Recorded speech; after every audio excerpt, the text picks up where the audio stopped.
ഉപഗ്രഹ ഇന്റർനെറ്റ് രംഗത്ത് വൻ കുതിച്ചുചാട്ടത്തിനൊരുങ്ങി ജിയോ.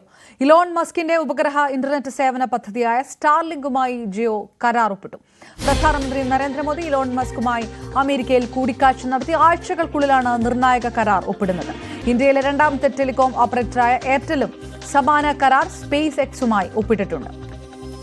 ടി ജി സജിത്ത് വിവരങ്ങളുമായി ചേരുന്നു. സജിത്ത്, എത്രത്തോളമാണ് വാർത്താവിനിമയ രംഗത്ത് ഉപഗ്രഹ ഇന്റർനെറ്റ് ആശയവിനിമയ രംഗത്തൊക്കെ വലിയ നിർണായക പങ്ക് ഈ കരാർ വഹിക്കുക?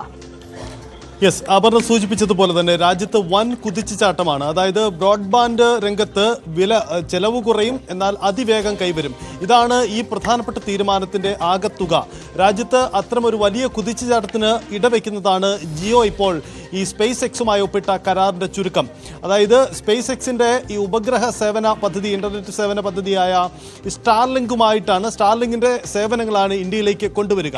2022 മുതൽ ഇന്ത്യൻ മാർക്കറ്റിലേക്ക് കടക്കാൻ ഇലോൺ മസ്കിന്റെ കമ്പനി ശ്രമിക്കുന്നതാണ്. പക്ഷേ നമ്മൾ അനുമതി നൽകിയിരുന്നില്ല. ഇവിടെ ആഭ്യന്തരമായി സുരക്ഷാ പ്രശ്നങ്ങൾ ചൂണ്ടിക്കാണിച്ചുകൊണ്ടാണ് അനുമതി നൽകാതിരുന്നത്. പക്ഷേ ഇലോൺ മസ്കുമായി കഴിഞ്ഞ ആഴ്ചയിൽ, 2 ആഴ്ച മുമ്പ് പ്രധാനമന്ത്രി നരേന്ദ്രമോദി നടത്തിയ കൂടിക്കാഴ്ചയ്ക്ക് പിന്നാലെയാണ് ജിയോ ഇത്തരമൊരു സുപ്രധാന കരാറിലേക്ക് ഒപ്പിടുന്നത്. അങ്ങനെ ഇലോൺ മസ്കിന്റെ കമ്പനിയുമായി ജിയോ കരാറിൽ ഏർപ്പെടുന്നു. ഇതോടുകൂടി രാജ്യത്ത് ഉപഗ്രഹ ഇന്റർനെറ്റ് സേവന പദ്ധതിയിൽ വലിയ കുതിച്ചാട്ടമാണ് ഉണ്ടാവാൻ പോകുന്നത്.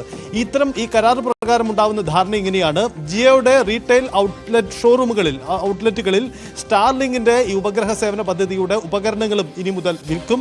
അങ്ങനെ രാജ്യത്ത് നേരിട്ട് ഇന്റർനെറ്റ് എത്താത്ത അതിവിദൂരമായ ഗ്രാമങ്ങൾ, ഒറ്റപ്പെട്ട ഇടങ്ങളിലേക്കെല്ലാം ഈ ഉപഗ്രഹ സേവന പദ്ധതി എത്തിക്കാൻ കഴിയും.